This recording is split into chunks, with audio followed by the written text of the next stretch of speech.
Sengketa PT Genta Prana terlibat kasus Wan Prestasi terhadap PT Karya Putra Bintan.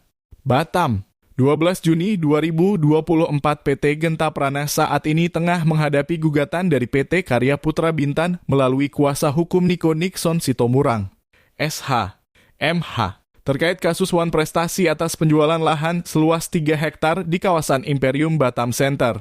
Sengketa ini berawal dari perjanjian antara kedua perusahaan, di mana Genta Prana menjual lahan tersebut kepada PT Karya Putra Bintan dengan pembayaran down payment atau DP sebesar 10%, dan sisa pembayaran akan dilunasi setelah seluruh proses surat menyurat selesai di BP Batam.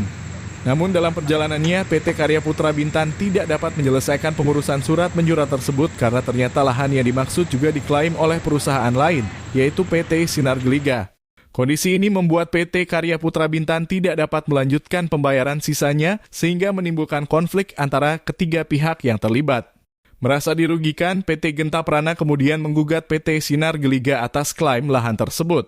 Dalam proses hukum yang berjalan, PT Genta Prana meninggalkan PT Karya Putra Bintan yang kini terkatung-katung dalam proses penyelesaian sengketa lahan ini. Kasus ini mencuat ke publik setelah PT Karya Putra Bintan mendaftarkan gugatan dengan nomor perkara 207.G-224-PN Batam yang akan digelar 19 Juni di Pengadilan Negeri Batam untuk melaporkan dugaan Wan Prestasi yang dilakukan oleh PT Genta Prana.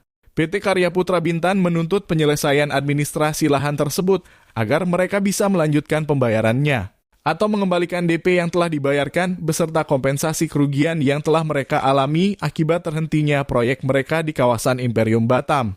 Kondisi ini semakin rumit karena ketiga pihak, yaitu PT Genta Prana, PT Karya Putra Bintan, dan PT Sinar Geliga, semuanya mengklaim hak atas lahan tersebut.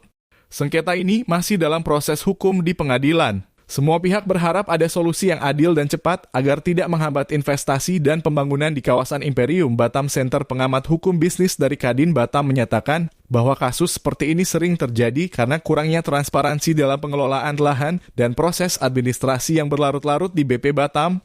Mereka menyarankan agar semua pihak lebih teliti dan berhati-hati dalam setiap transaksi lahan untuk menghindari sengketa di kemudian hari.